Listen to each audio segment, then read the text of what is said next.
Olá pessoal, nesse vídeo que está intitulado Crimes de Guerra na Palestina, eu pretendo falar do que já aconteceu e o que está acontecendo atualmente nos territórios palestinos.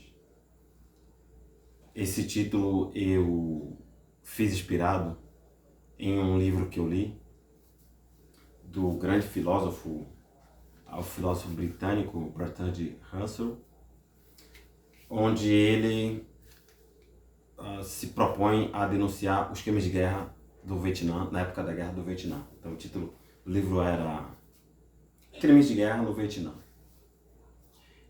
E aí, antes de gerar as polêmicas, eu gostaria de dizer que meu objetivo com esse vídeo não seria tomar partido do Hamas, né?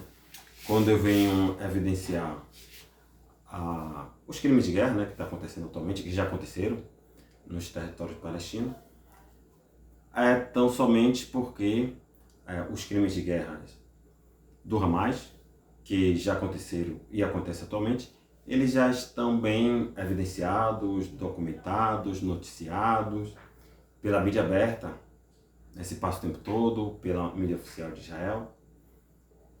Então, assim, é algo que não se é necessário jogar luzes, né? Em alguns vídeos também eu já falei dos desmandos e da ação do Hamas. E aqui eu vou evitar também se referir ao Hamas como um grupo terrorista. Afinal de contas, a própria ONU não classifica dessa forma, né? Então eu vou evitar usar esse termo, mas reconhecendo que a ação do dia 7 de outubro de 2023 foi um ato terrorista, né? Então, assim, não vou classificar como a União Europeia e os Estados Unidos como um grupo terrorista, mas a ação do Hamas foi um ato terrorista, afinal de contas. Um ato de guerra, você age contra alvos civis, contra alvos militares, né? Você vai atacar base militar, vai atacar aeroporto, vai atacar até mesmo as indústrias, as fábricas, né? Porque pode produzir material velho, pode passar a produzir para o exército. Mas se você invade fazendas, festas, e mata as pessoas deliberadamente, mulheres, crianças, isso é assassinato. Isso é assassinato, chacina, é um ato terrorista, né? Então, assim, a ação do Hamas, que é visto como um movimento de resistência por muitas instituições e países, né? E de fato é um movimento de resistência, né? E a gente pode falar de um ato de resistência que vem de forma distorcida, né? Como de forma distorcida? Mais ou menos como o Estado brasileiro tenta combater a violência no Brasil, com mais violência. Então, existe no Brasil uma política de extermínio que foi instituída a partir da ditadura militar, né? Eliminar criminosos, e passou-se a combater sempre a criminalidade e a violência com mais violência, que acaba gerando um ciclo vicioso, né? Alguns aqui dizem no Brasil que prender criminoso é política de enxugar gelo, né? Porque a justiça vai prender, a polícia vai prender, a justiça vai soltar. Então muita gente defende o extermínio, né? Até mesmo pessoas que moram na comunidade defendem extermínio. Mas a gente já viu que extermínio também é política de enxugar gelo, né? Porque quanto mais se extermina as pessoas que estão relacionadas ao crime, a criminalidade só faz aumentar no Brasil. Cada dia fica pior. Então também é uma política de enxugar gelo, que não está dando certo, e precisa se usar outra estratégia, né? E aí o que é que acontece no Brasil com essa política de combater o crime com violência, com extermínio? acaba criando forma de resistência dentro das próprias comunidades, forma de resistência distorcida. Né? Por que distorcida? Assim como acontece a resistência na faixa de Gaza distorcida, porque é uma resistência que também está se provando infrutífera, é contraproducente, né? Muitas vezes vitima a própria comunidade e alimenta o ciclo da violência. Né? Por isso que é uma forma de resistência distorcida, porque não é uma forma positiva, produtiva e que dê sinais de que vai haver um desfecho positivo para nenhum dos lados. E recentemente teve eu não sei, não lembro bem qual era a função desse elemento na ONU, mas teve um dos representantes da ONU que comentou que o Hamas não surge do nada. Né? Depois dos ataques de 7 de outubro, ele falou que o Hamas não surge do nada, causou grande indignação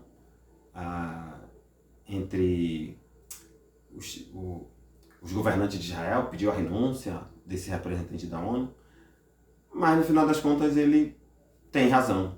O Hamas não surgiu do nada. Não surgiu do nada. E agora eu vou mostrar para vocês, entre o surgimento do Hamas e o ataque de 11 de setembro, como o Hamas chegou nisso, a esse ponto de cometer essa chacina. Lembrando que nunca vai se justificar, mas é um ato que ele não surge de nada. Ele é alimentado e retroalimentado pela violência, pelos abusos, pela opressão. Né? A gente vai começar com a fundação do Estado de Israel.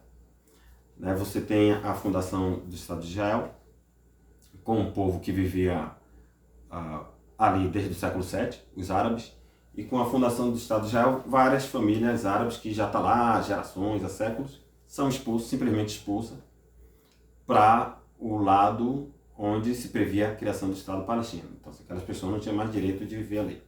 Elas são expulsas. E aí tem toda aquela revolta, aquele levante e tal.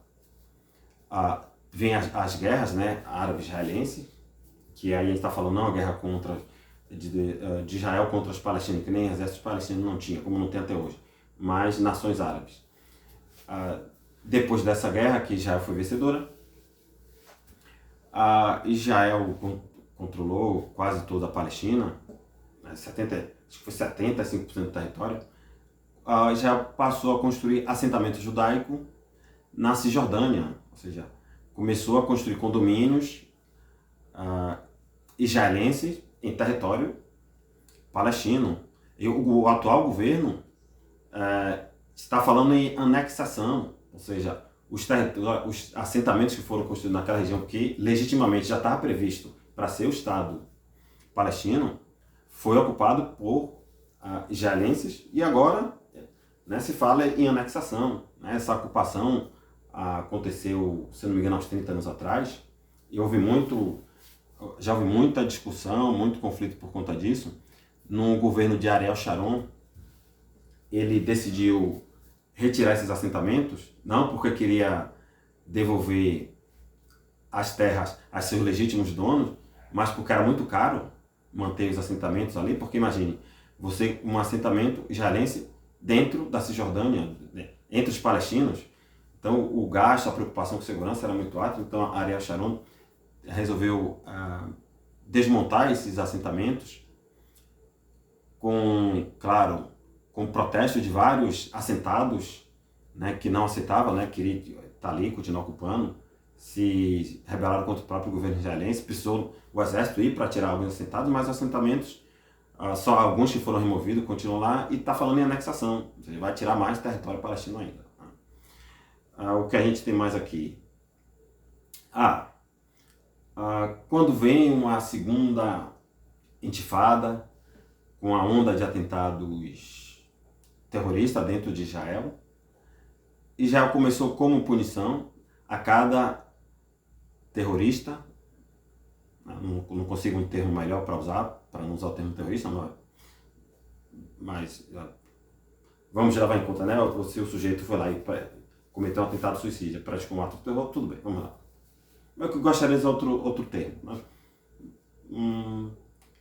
Para cada ataque, pronto, vamos usar assim. Para cada ataque, para cada indivíduo que atacava Israel com atentado suicida, Israel ia, né, após o atentado, ia nos territórios palestinos, descobria, né, onde essa pessoa morava, quem era, ou podia até não morar lá, mas seu parente mais próximo, ia lá e derrubava a casa. Simplesmente assim.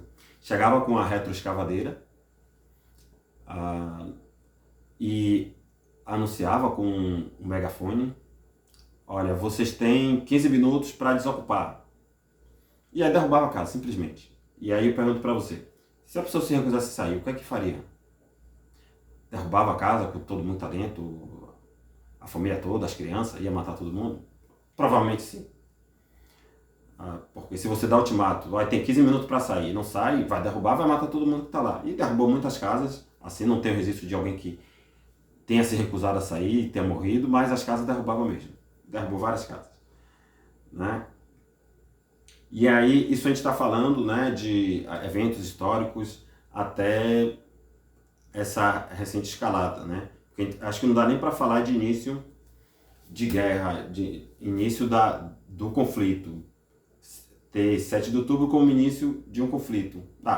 Desse conflito atual, mas assim, na verdade que se tem uma escalada, né? Porque o conflito existe desde a fundação do Estado de Israel, né? Então a gente tem 70 anos de conflito. Né? A gente fala de escaladas. Né? Primeira intifada, segunda intifada, e agora esse conflito aí mais direto, mais avassalador do Estado de Israel contra o Hamas.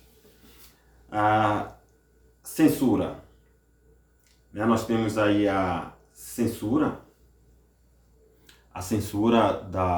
dos palestinos, do direito de expressão, de usar as mídias sociais. Relatos de jovens que foram presos recentemente porque postou alguma mensagem na rede social que de alguma forma contrariava a forma como Israel via o conflito, opiniões sobre o Hamas. Pessoas foram presas porque se pronunciou na rede social. Pessoas foram presas na Palestina por Israel por conta disso. Né? Aí temos as prisões arbitrárias.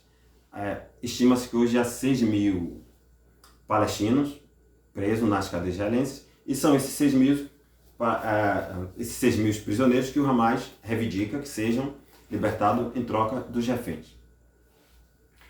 Quem são esses 6 mil prisioneiros que estão em Israel? Bom, nisso vai se pensar, são terroristas. Né? Então, assim, é inimaginável que o Estado de Israel vai liberar 6 mil terroristas, né? Imagine. O Hamas, se a gente for para a questão lógica, né?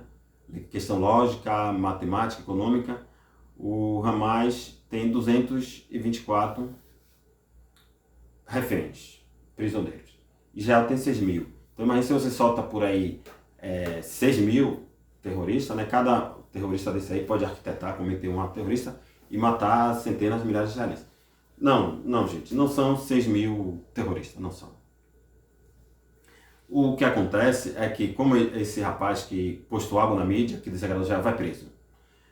Se Israel tem um suspeito de terrorismo e vai lá na Cisjordânia, na faixa de Gaza, em busca do sujeito e não encontra, ele prende qualquer pessoa. Prende a mãe, prende o pai, prende o irmão, prende o primo. Detalhe, entre essas 6 mil pessoas, há relatos de que há 160 crianças. Né? Não ficou muito claro a condição dessas crianças, se foram presas por suspeita de terrorismo também, é bem provável, né? Porque se levar em conta que até 14 anos, né, é considerado criança, então provavelmente vai ter pessoas nessa faixa etária com alguma aproximação com Hamas ou com atuação mesmo, né? Com uma atuação ativa, aí a gente vê, né? Olha a forma de resistência distorcida surgindo. Né? Então, assim, se o cara postou uma coisa na rede social, vai preso, vai lá, procurou, o cara não achou, vai prender a mãe, prende o irmão, prende qualquer pessoa. E aí, a outra questão nessas prisões israelenses são as prisões administrativas. O que é uma prisão administrativa? É uma pessoa que está presa, sem nenhuma acusação formal, e por tempo indefinido. Né? E o que vai acontecer mais? prisões arbitrárias, recorrentes. Há o caso de um professor de religião que já foi preso 25 vezes. Então, qualquer coisa que acontecer, um atentado, um lançamento de foguete, vai lá e prende o cara. Né? Tem um professor que foi preso 25 vezes. Né? O que a gente tem mais aqui? Uso de Napalm. Né? Foi o que me fez lembrar do livro do Bertrand Russell, Crimes de Guerra no Vietnã. No início dos bombardeios israelenses, havia suspeita de que Israel estava usando Napalm, conhecido também como um fósforo branco, que é um elemento químico incendiário que, quando cai na pele, ele corrói até os ossos. Né? Isso foi muito usado na Guerra do Vietnã. A Guerra do Vietnã foi um verdadeiro laboratório para os Estados Unidos de armas convencionais e armas químicas, né? Fósforo branco, gasolina gelatinosa, entre outras coisas. A R-15 foi inaugurada e testada na Guerra do Vietnã. Então, no início, suspeitava-se de que Israel estaria usando fósforo branco nos bombardeios, e agora confirmou-se, né, que tinha mesmo vestígios de fósforo branco nos foguetes, nos mísseis lançados por Israel. Né? Tem também a questão do sítio a Gaza, né? O sítio a Gaza, 2 milhões e meio de pessoas ali, confinadas, sem combustível, sem água, sem alimentos, muita gente ferida, sem poder sair da faixa de Gaza para atendimento, sem ajuda humanitária poder entrar. Isso está sendo flexibilizado. Não. Tem hora que alguma palavra trava, né? Flexibilizado. Tá? Isso está sendo flexibilizado agora, né? Mas o povo estava todo confinado na faixa de Gaza, Israel avisando que era para eles saírem e ir para o sul, né? Para o sul, mas como é que as pessoas vão para o sul, né? Se também no sul há relatos de bombardeio. Há bombardeios no sul também da faixa de Gaza. Né? Tá havendo bombardeio na Cisjordânia, que não está sob controle do Hamas, está sob controle da Autoridade Nacional Palestina. Já foram 160 pessoas já foram mortas na Cisjordânia, que está do outro lado, né? Que não tem nada a ver com o controle do Hamas. Imagine no sul da faixa de Gaza. Então, para onde essas pessoas vão fugir? O que nós temos mais aqui? Por último, o último acontecimento foi o bombardeio do campo de refugiados de Jabalia, né? É a mesma questão. Manda que as pessoas, vocês que não estão envolvidos com o Hamas, vocês têm 24 horas para 48 horas para esvaziar a faixa de Gaza. Então, como é que vocês evacuam 2 milhões e meio de pessoas em 48 horas? Só fazendo um novo milagre, né? Como abrir o Mar Vermelho, abrir os caminhos para os palestinos evacuar a faixa de Gaza, mas vão para onde? Se está tudo cercado, sitiado. Vão para o sul. O sul também está sendo bombardeado. E aí, o último evento que aconteceu, o bombardeio no campo de refugiados de Jabalia. Se é um campo de refugiados, é porque as pessoas estão ali fugindo justamente da guerra, né, de bombardeio. E aí, essa região é bombardeada. E aí, 400 pessoas morreram nesse bombardeio. Né? E aí já justifica que nesse bombardeio um líder do Hamas foi morto. Né? O líder do Hamas estava no prédio. Como se assim, tudo bem, 400 pessoas foram mortas, mas porque tinha um terrorista lá. Né? Então a morte de um terrorista justifica a morte de 400 pessoas. Né? E aí nós estamos caminhando em 3 semanas de guerra para 10 mil mortos entre os palestinos. E aí desses 10 mil mortos, quase a metade são crianças. Né? Então a gente fala mesmo de crimes de guerra na Palestina.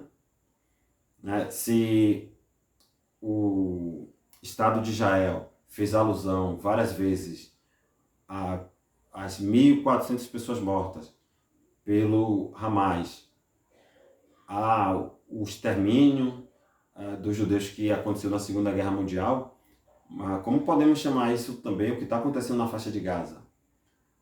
10 mil pessoas mortas em 3 semanas. Né? Vamos pegar como exemplo novamente a guerra da Ucrânia, onde em 1 ano e meio de guerra, acho que já mais de 1 ano e meio, né? A gente vai fazer 2 anos em fevereiro, né? Então falta só 5 meses, 4 meses. Temos aí 10 mil mortos entre os civis na guerra da Ucrânia. Você tem 10 mil mortos na guerra entre o Israel e o Hamas em 3 semanas. Como é que a gente vai chamar isso?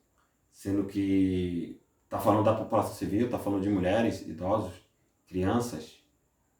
Né? É algo para se pensar.